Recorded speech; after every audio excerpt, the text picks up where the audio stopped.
Hoy voy a seguir proponiéndote pensar en la polarización, que es uno de los equívocos del lenguaje más letales, a mi juicio, en relación a su vinculación a la palabra polaridad. La polaridad y la polarización, en un momento en el que se habla por aproximación, por fonética, entonces las palabras que se parecen fonéticamente se asumen como sinónimos. Es un problema serio que tenemos del lenguaje y de la comunicación. La comunicación ya en sí misma, como lo dijimos alguna vez, es un problema serio que tenemos. Es muy difícil la comunicación, es prácticamente utópica. Y si nosotros la enchastramos más todavía sin conocer del todo el lenguaje que hablamos, se vuelve todavía más complicado. La polaridad es un principio que descubren, que organizan los herméticos más o menos 2500 años antes de Cristo. Te invito a leer el Kybalión, que es el tratado que habla de estos principios herméticos. Hay un episodio en este podcast en el que hablamos de eso, no me acuerdo el número, eh, que dice que todo lo que existe en el universo que conocemos es polar, o sea, tiene dos polos opuestos y complementarios, y que la diferencia entre uno y otro es de grado. No voy a abundar en eso, podés ir al episodio de filosofía hermética.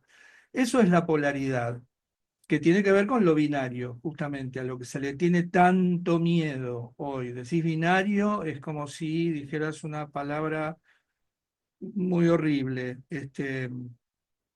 como si diera miedo, odio, no sé qué sentimientos inspira lo binario. Lo binario es nuestra condición es binaria. Es imposible salir de lo binario. De hecho, fíjate esto, cuando alguien dice que es no binario, está expresando un concepto binario, porque, pensalo, si hay no binario, ¿qué hay del otro lado? Binario. No binario, binario. Eso es un par de opuestos binario.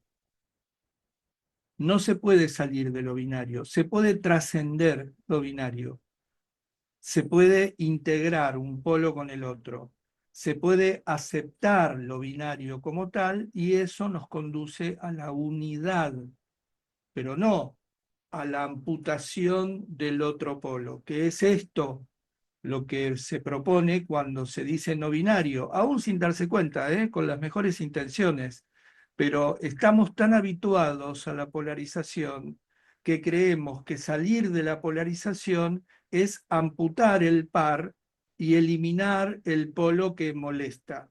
En este caso, al decir no binario, se excluye lo binario. Y no se puede excluir lo binario. Lo binario existe porque además no se puede definir lo no binario sin mencionar lo binario. Por lo tanto, lo binario forma parte de lo no binario. Parece un juego de palabras de Leo Maslía, pero es así. Entonces, nosotros justamente lo que propone la filosofía hermética es aceptar lo binario, conocerlo, cómo funciona. Son 7 principios los de la filosofía hermética, que son muy útiles. Yo te aconsejo que visites esa filosofía para trascender eso, para aceptarlo, para darnos cuenta de que estamos organizados en pares y que mientras sigamos insistiendo en encontrar la unidad, obviando, negando, distorsionando o exterminando el par opuesto, nunca vamos a salir de esta encrucijada de dar vueltas a la noria permanentemente, de ir y volver en un péndulo interminable y nunca salir de esa rueda, y de que la historia, en lugar de avanzar, se repita. Mira, leo en Facebook, no me acuerdo ya si era la promoción de un curso o de un libro o una invitación a un grupo de trabajo de no sé qué que hay para hacer dulce, de todo eso, tener cuidado también, que decía, para nosotros los abrazos no tienen nada que ver con la oxitocina, con la serotonina, ni con la dopamina. Son favorecimientos vinculares. Bueno, calma, digo yo, calma, chicos, calma, porque los abrazos sin duda que son favorecedores vinculares, sin duda. Un abrazo te acerca al otro y eso hace que se trascienda la separatidad, la soledad, etcétera, que se derriben fronteras, aunque sea por un segundo, y por supuesto se fortalecen los vínculos y ya están creados o pueden crearse vínculos nuevos.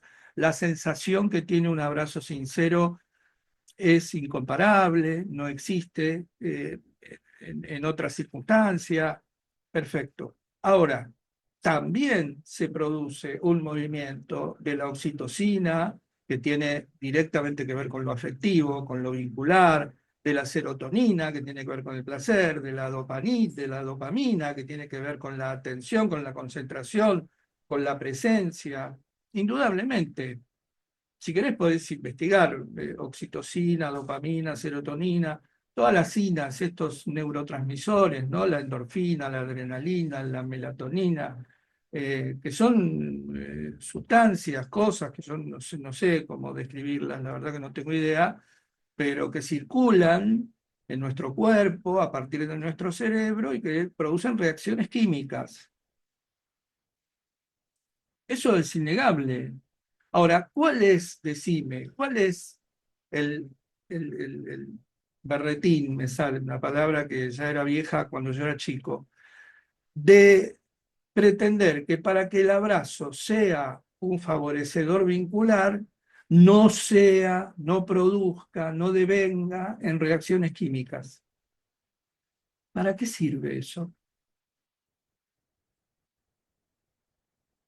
Escuchaba hablando de política, ¿no? No voy a determinar para no generar malestar, porque entiendo que ya el solo contenido de este episodio te puede estar generando malestar. Si es así, yo te desafío a que persistas, a que te la aguantes y a que me escuches hasta el final. Alguien decía que hay cierta corriente política en cuya definición se dice que no hay ningún tipo de agresión hacia las personas que piensen diferente, que el grado de libertad que se promueve y que se pretende es tan grande que no se ejercería ningún tipo de agresión hacia alguien que pensase diferente, ¿no? Algo, yo no me acuerdo de dónde viene este refrán, no sé si Voltaire, lo que pasa es que a Voltaire se le atribuye todo lo que no se sabe quién lo dijo Voltaire, ¿viste? Pero esto de que no estoy para nada de acuerdo con lo que decís, pero daría mi vida para que pudiera seguir diciéndolo, ¿no? Digamos, algo de esto. Ahora, el líder de ese movimiento político se la pasa insultando a los que no piensan como él. Entonces, la respuesta de esta persona a la que se le dice, ¿no te parece que es una contradicción que se esté representando esta idea de no agresión y que a la primera persona que piensa distinto se la insulte, se la humille, se la degrade, se la minimice, se la subordine, se la ataque? Y esta persona dice, agresión es robarle la comida a los pobres, agresión es la corrupción, agresión es la hipocresía en relación a la violencia contra la mujer, ¿no? Digo, crear un ministerio de la mujer y después ir a pegarle a tu esposa. La persecución ideológica, eso es agresión. No, agresión son las dos cosas. ¿No? Otra vez, fíjate, decirte imbécil, idiota y otras cosas peores no es agresión, porque contra el robar de los pobres, la corrupción, la persecución ideológica, etcétera, lo otro no lo es. Sí, las dos cosas lo son. no tenemos por qué elegir. Y si yo estoy promoviendo que mis ideas, el núcleo de mis ideas es la no agresión al diferente, si yo agredo al diferente, estoy siendo contradictorio. No cabe ninguna duda de eso. Esto es lo que se llama justificación, que no son los motivos, las razones de algo, son justificación, excusa. La zaraza, el guitarreo, que intenta, haciendo un mecanismo de racionalización, darle un motivo falso a una cosa que no lo tiene, o que tiene otro. Eh, y acá yo anoté ataque-defensa. No sé, porque otro argumento es también, bueno, con sus agresiones se defiende de las agresiones que le propinan a él, ¿no? Bueno, esto también es una falacia. Digamos que en una persona inteligente ya a esta altura de la historia es inadmisible. Ahora, si está dormido y es ignorante y todo como la mayoría de la especie humana, es admisible. Pero si una persona se dice distinta, despierta, estudiosa, inteligente, etcétera, es inadmisible porque la reacción frente a una acción hostil no se justifica digo, es el principio además de la no violencia, ¿no? Es decir, bueno, yo le pegué un tiro y lo maté porque él me pegó un tiro a mí y me quiso matar. O yo le di un sopapo porque él me pegó primero, ¿no? Esto que decimos de chicos. Él fue primero. La culpa es de él, ¿no? Digo esto, me provocó. No, muchachos, ya está eso, ya está eso. Las reacciones que nosotros podemos tener frente a cualquier estímulo son muchas y las decidimos nosotras, nosotros, cuáles son esas reacciones. Entonces, no se puede justificar, dar la excusa de que como la otra persona me escupió, yo la escupí el doble, si no les gusta, ¿no? No, no es así. No se trata de eso. Esto, de paso, ¿no? Otro que dice, para justificar esto, dice que la palabra no ofende, que hay cosas que son mucho más graves y que la palabra no ofende. ¿Cómo? Dice, ¿cómo te vas a ofender por un insulto? Además, los argentinos somos puteadores, así que no, acá hay dos cosas. Por un lado, esta inferencia de que no te podés ofender por un insulto, lo que también contiene que si te ofendés por un insulto, sos un tarado, ¿no? Y por otro lado, el determinismo este de, bueno, soy como soy. Los argentinos somos puteadores, entonces nos puteamos, nos insultamos y no tenemos por qué ofendernos. Y el que se ofende es un mantequita, otra antigüedad. Esa es de mi época, no era vieja. Eh, Esto es tremendo.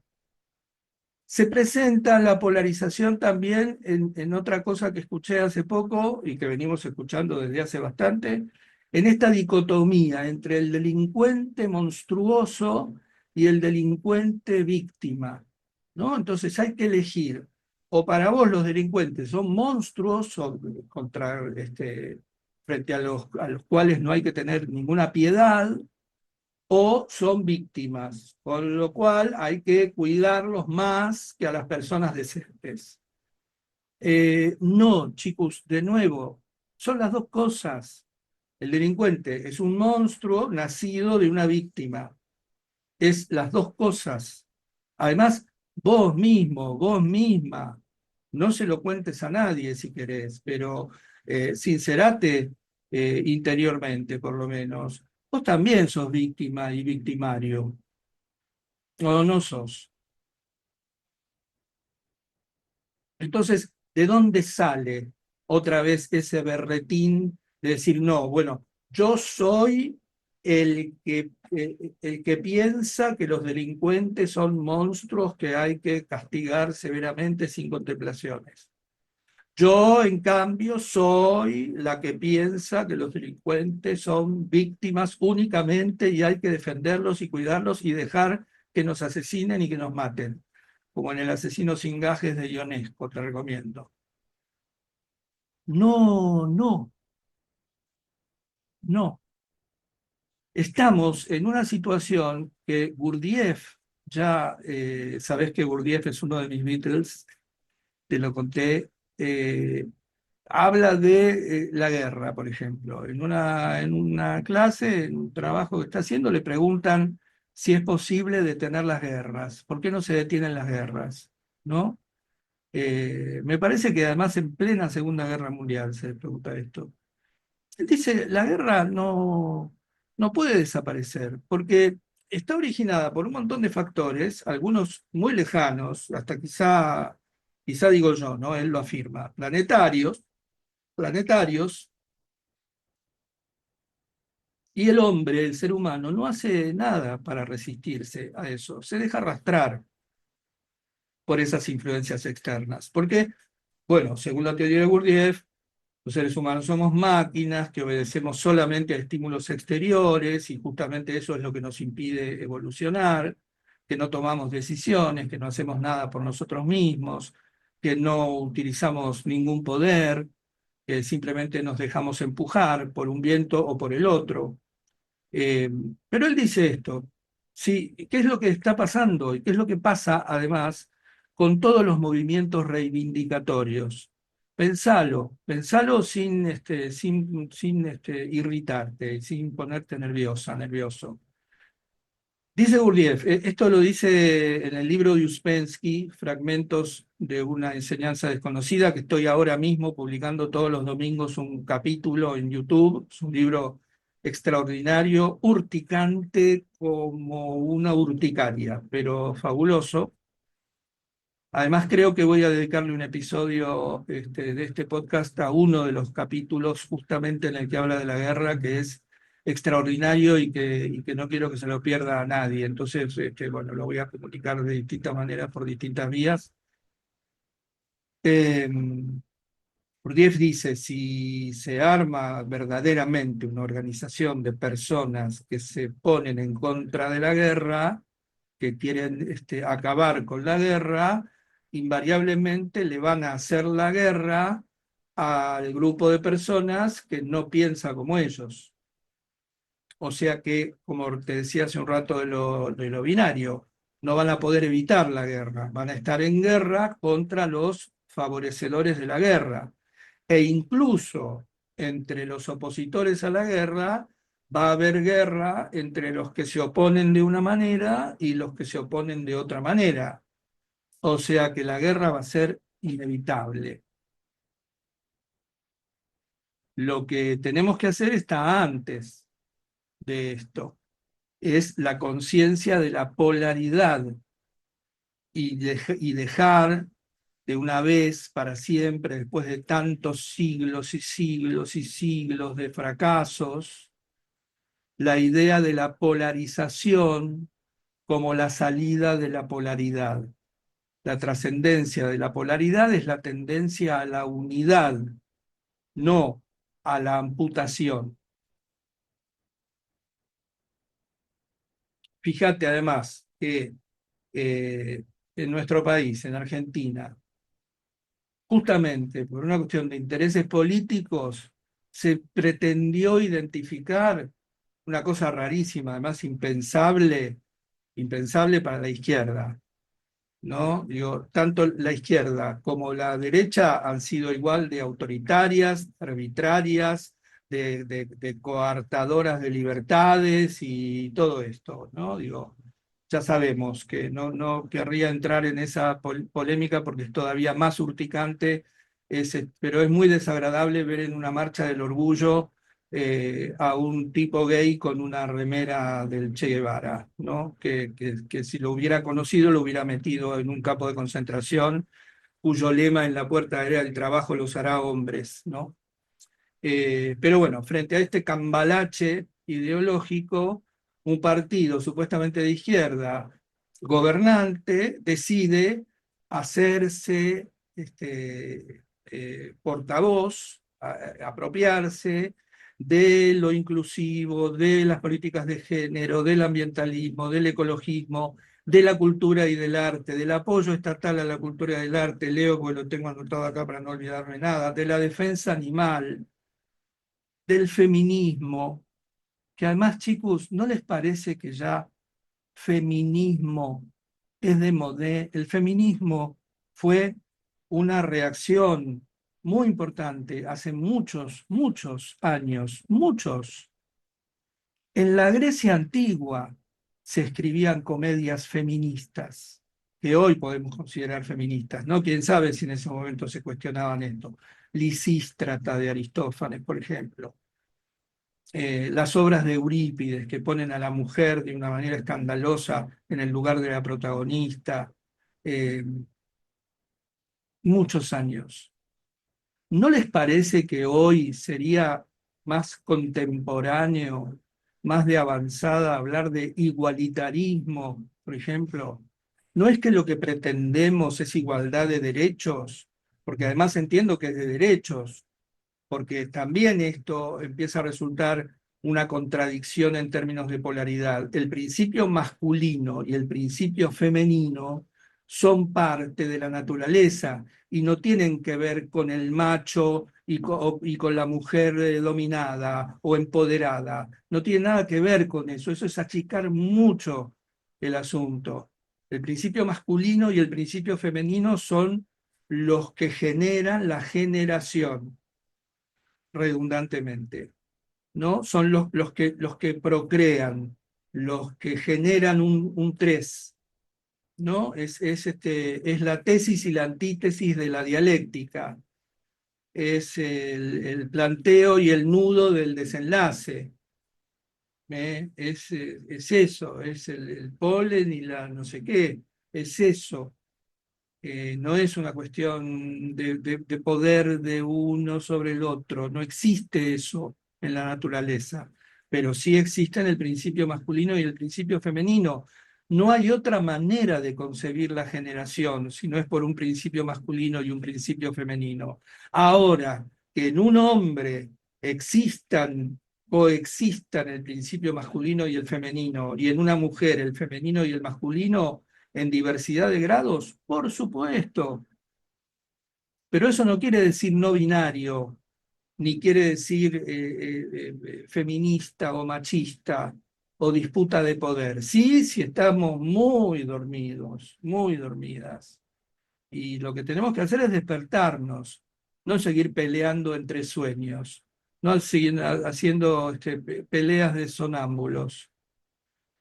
La obsesión por la autopercepción, ¿no? Digo, todas estas cosas que se polarizaron además dentro de una ideología de derecha, de izquierda, perdón, mirá, el fallido. Pensá en todos los movimientos de izquierda del mundo hoy mismo, en Cuba, en Rusia. Pensá si esto es posible en un país de izquierda. No, no es posible, como tampoco lo es en un país de derecha, porque son derechos que tienen que ver con las zonas del centro, con la integración de los polos. Esto de la autopercepción es una locura, es un disparate, ¿no? Y como creo que lo comentaba la semana pasada, el episodio pasado, que creo que sí fue la semana pasada, pasamos de una dictadura a la otra, ¿no? Si yo me autopercibo semáforo, vos tenés la obligación de decirme cómo te va semáforo. Y si no, te cancelo y te persigo y te denuncio, y sos un facho y me querés hacer daño y reivindicás el nazismo.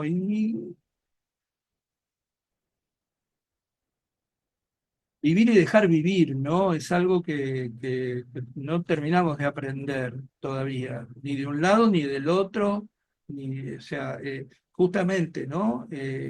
Entonces, todas estas cuestiones se identifican con la izquierda y además se polarizan al punto de que se convierten en cazadores de brujas, que claro, entonces si aparece la derecha, cambia la tabla, se da vuelta, entonces todo esto es sinónimo de subversión, de desestabilización, de golpismo, ¿no? Digo, es un delirio.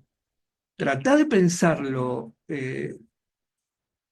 sin identificarte con la ideología. No importa si sos de izquierda o de derecha, no importa si estás fanatizado en alguno de los polos, si estás ahora furioso o estuviste antes furioso, no importa eso.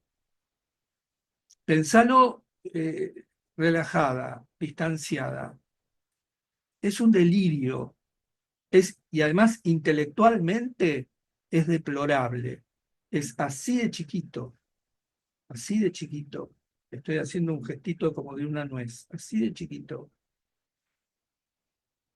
La experiencia completa es la polaridad, porque justamente la luz y la sombra forman parte de nuestra existencia. Y como yo te decía antes, si te sincerás con vos misma, con vos mismo, aunque no se lo digas a nadie, vas a encontrar un montón de sombra en vos. Incluso Gurdjieff, ya que lo mencioné, entre tantos escándalos que nos produce internamente cuando lo leemos, también genera el de decir, para ser altruista, para ser generoso, es imprescindible saber lo que es el egoísmo. Si no, eso no es verdad. Si no, aparece como la última, como la única acción posible. No hay elección. Si yo sé lo que es el egoísmo y decido cambiar ese egoísmo por altruismo, entonces sí soy altruista. Lo decía Brecht, mira, en relación a la dialéctica materialista, ¿no? El santo es el pecador que cambió su rumbo, que se hizo dueño de sí y cambió. El valiente es el cobarde que se hizo dueño de sí y cambió. Si no, es una acción automática. Es lo único que podés hacer. No lo decidiste vos. El bien y el mal. La acción no es esta falsísima madre, además de religiones y de poderíos y de que el bien tiene que derrocar al mal. El bien no va a derrocar nunca al mal, porque el mal y el bien forman parte de nuestra naturaleza polar. El mal y el bien son la existencia. Ni siquiera Dios es bien o mal. Dios es Dios. La naturaleza, ya lo mencionamos esto alguna vez, maravillosa, majestuosa, creativa, positiva, actualizante, expansiva y también aterradora, destructiva, caprichosa, impredecible. Otra vez, seguramente lo habré dicho, esta pavada que suelo decir. Es injusto que el león se coma al ciervito.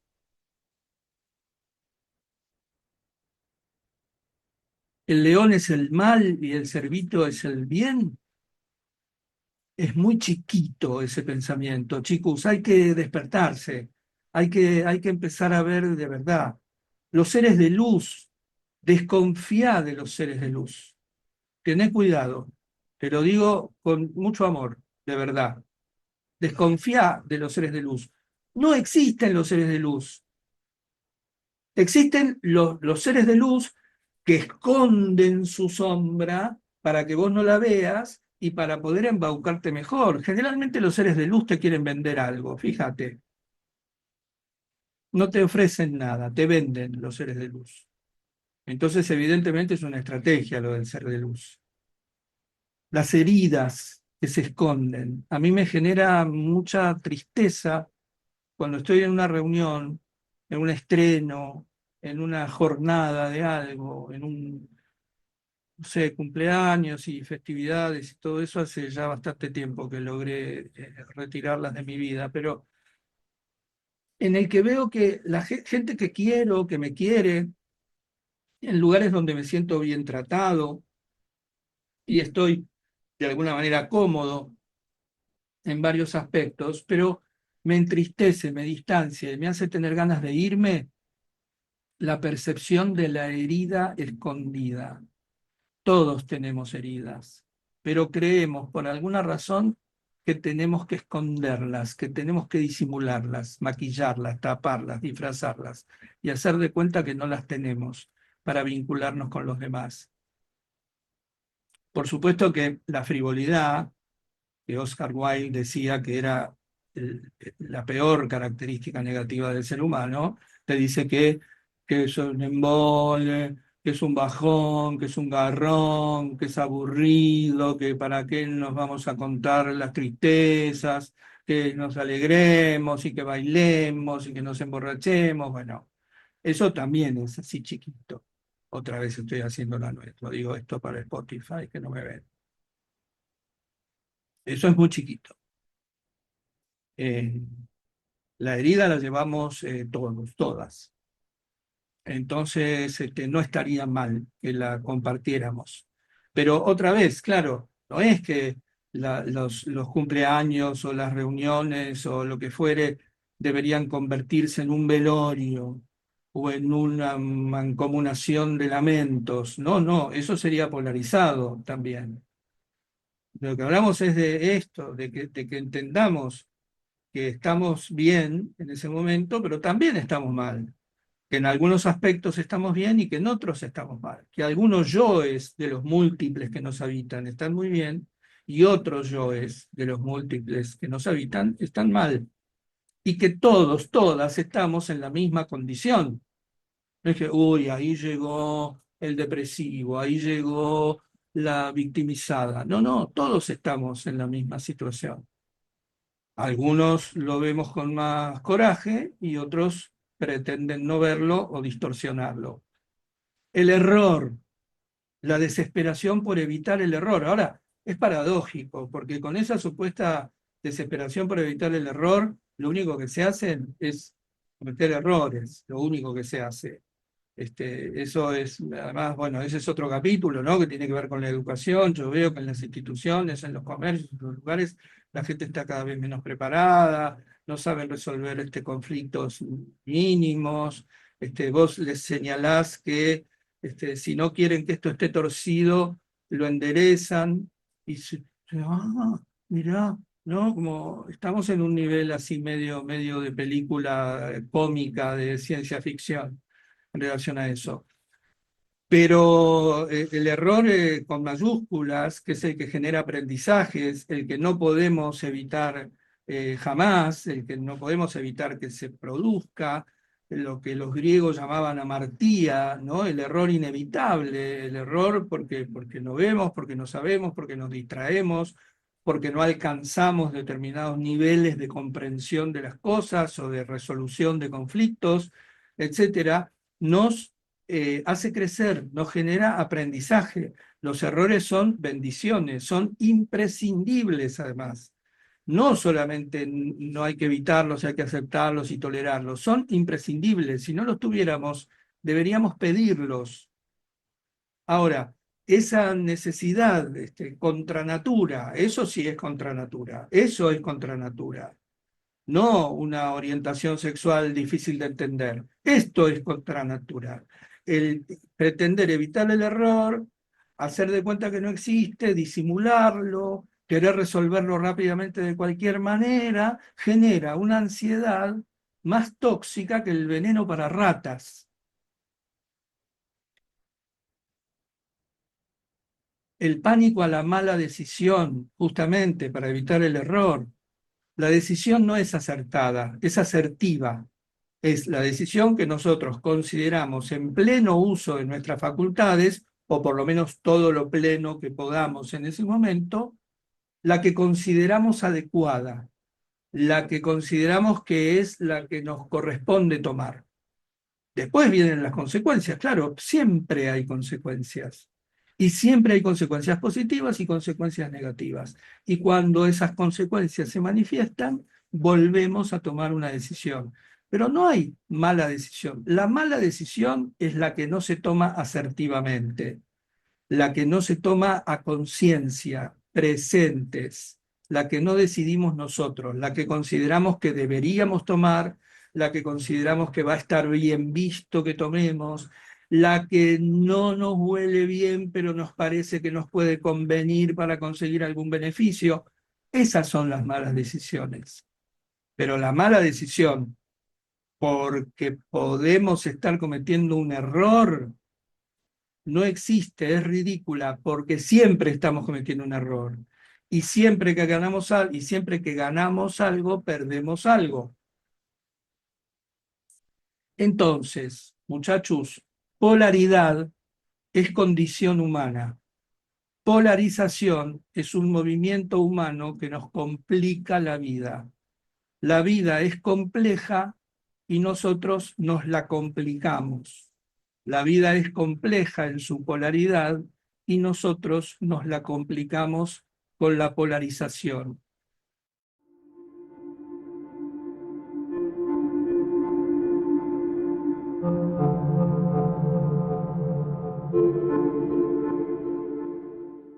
Mi nombre es Marcelo Bertuccio. En este podcast nos ocupamos de la creatividad. ¿Qué es la creatividad? ¿Cómo la podemos usar? ¿De qué manera está al alcance de cualquier persona? ¿Y cómo, a través de ella, podemos generar una revolución, la revolución creativa?